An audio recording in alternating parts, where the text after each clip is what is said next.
Hello and welcome again. Today we are going to use this sensor.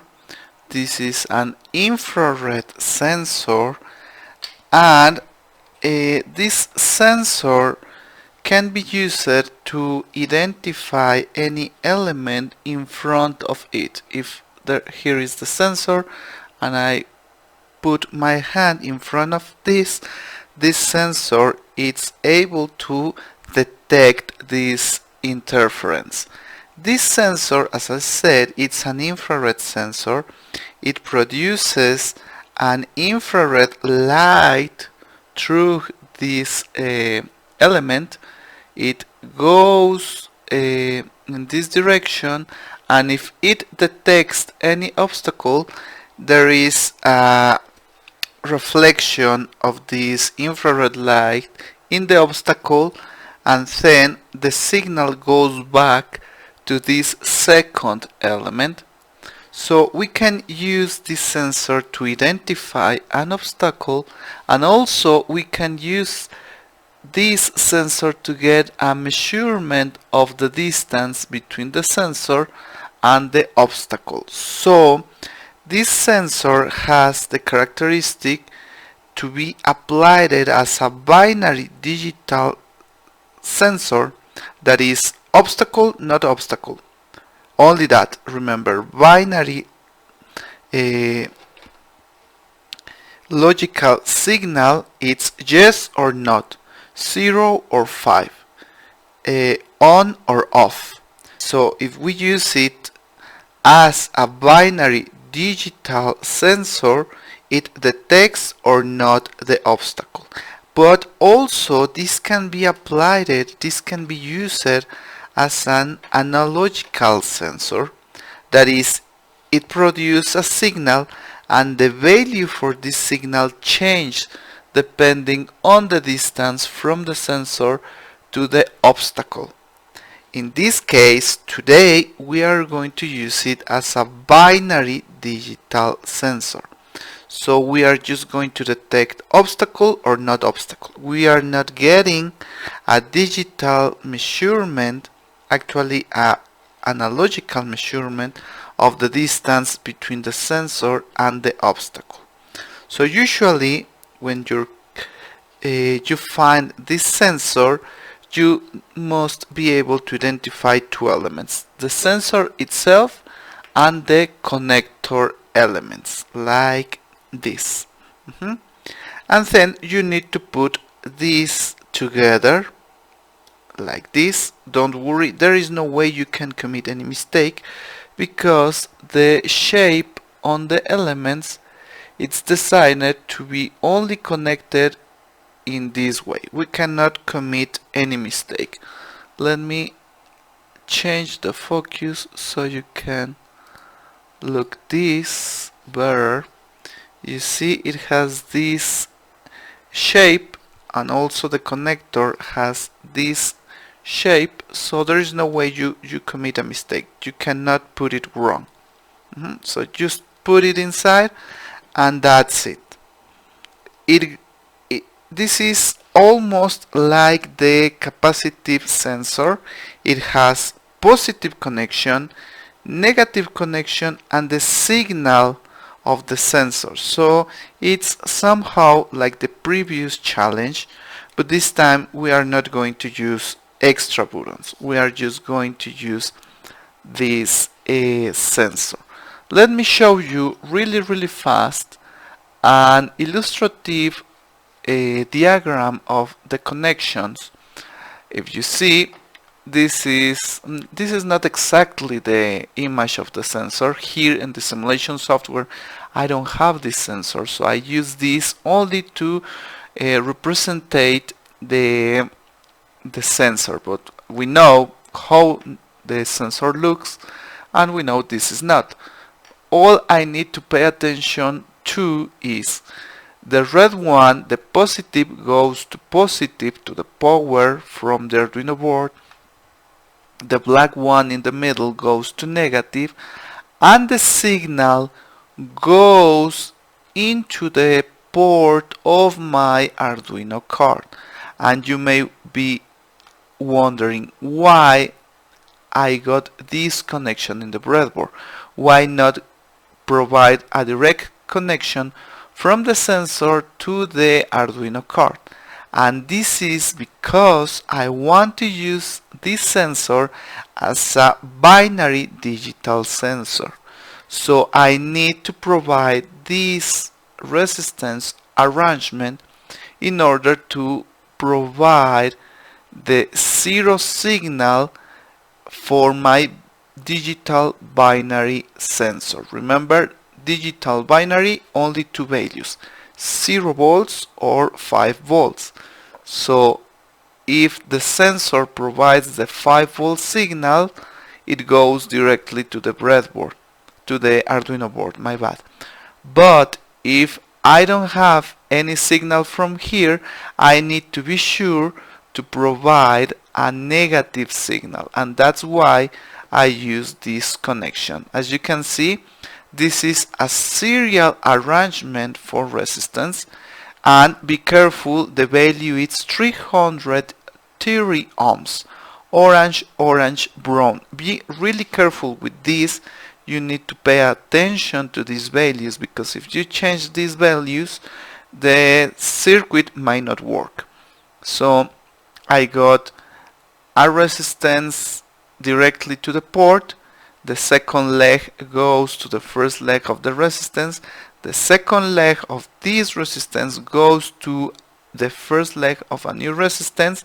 And finally, the second leg of this last resistance goes to negative. And finally, my port number 0 is going to be used as a digital output to turn my LED on with the proper resistance to ground. So I'm going to build exactly this in my breadboard. So let's go back, and okay, maybe this is a good idea. I'm going to provide the power connection for my sensor. You see, negative, the black one, and positive, the red one. So really easy. Negative, the black one, into negative like this, and positive into positive like this. Really easy, nothing new, really simple. Now the second part, the resistance arrangement. From negative, okay, let me change back to this. From negative to 1 resistance, so let me switch it, and from negative to 1 resistance like this is negative. Let me show you, this is negative, and then I got this leg of my resistance. In this second leg, if you see, I should connect a new resistance. So let's go back to my breadboard, and in this same line, in this line, I'm going to put my resistance. Remember, orange, orange, brown. So there it is. And now the second leg should be connected to any line. It doesn't matter. Let's go back to the circuit. Here it is. It doesn't matter, because in this line I need to connect my new resistance. So let's go back to the breadboard. There it is. And then I put my resistance like this. You see? In the same line, this and this. And now this one should be connected to the port of my Arduino card. So I'm going to put it here, and if you look carefully, this is not exactly the same as the circuit I got on my diagram. If you see on my diagram, I use this middle line in order to get the proper separation. But I want you to check that there is a lot of ways for you to connect the elements, the way I illustrate in this diagram, or the way I am doing here on my breadboard. You see, it's exactly the same. Follow the circuit. It goes negative from the resistance. Now all this line is connected, so it got this leg, so it goes negative like this, and it is connected with all these lines, so this leg got negative, and here is my negative signal. So in this part of my negative signal, let's check this, negative, negative, negative, negative. In this part, I should connect port number 1 of my Arduino card. So let's go back to this, and I'm going to use the orange one. The orange one is going to be connected in port number 1 like this. You see, port number 1, and then the second part of my orange goes to the same line of my resistance arrangement. There it is. Really, really easy. And that's it. Now I need to connect the port number 0 to the LED, and of course to the positive, we know that, and the negative goes to negative through this resistance. So let's provide this connection. Back to the breadboard. I want this time it's going to be brown, and brown goes to port number 0 like this, and I'm going to put it anywhere. I want to put it here. Yeah, here it's okay. And remember, the brown one, it's the positive connection of my LED. So let me remove this because it's annoying. I'm going to put it back, don't worry. And then I need to identify the positive leg. This one is the positive. The long one, this one, goes here in the brown connector. There it is.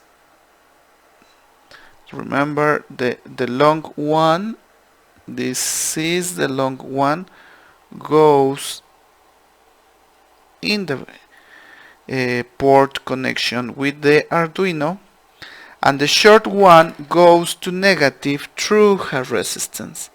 So let me put it here like this, and that's it. Really, really easy. The short one to negative through the resistance.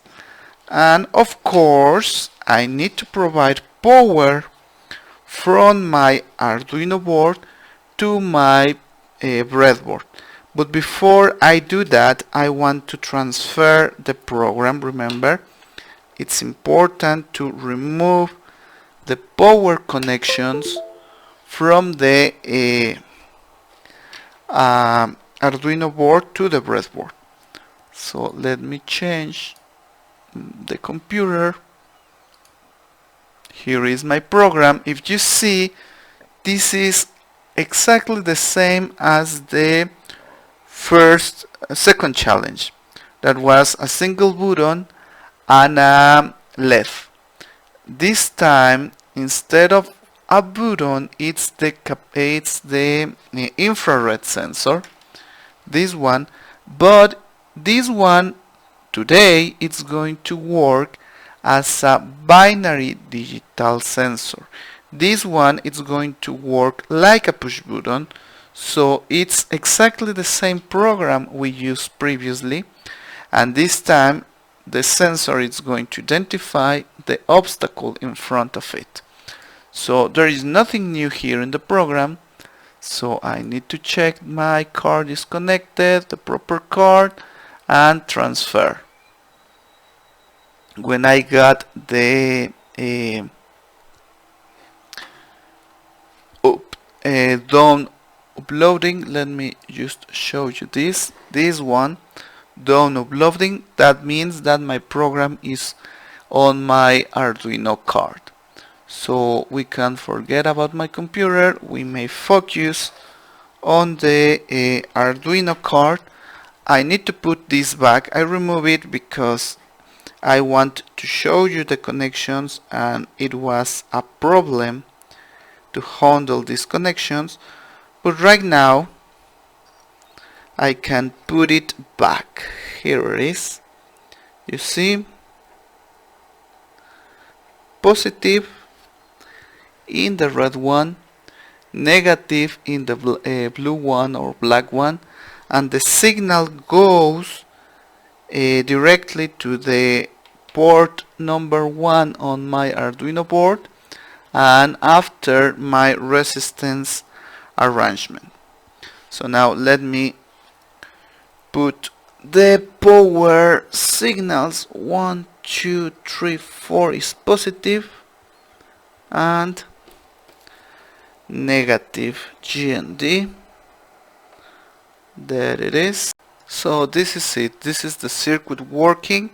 Look, right now there is no obstacle in front of the sensor, so the LED is off. But as soon as I put my hand in front, it detects the obstacle and then the LED turns on. If I remove, it turns off, and there it is. So right now this is working as a binary digital input because it detects, okay, this went off, let me put it back, there it is. So it detects obstacle nor obstacle, only that. Okay, I can move it and there is a range for this to work, but it's only yes or not. In the next challenge we are going to use this as an analogical sensor. Then this time we are going to produce a signal that provides information about the distance between the sensor and the obstacle. But that's for the next challenge. Today only binary digital sensor, like a button, press nor press, obstacle not obstacle, and that's it. I hope you enjoyed this. I hope this was useful for you, and see you in the next video.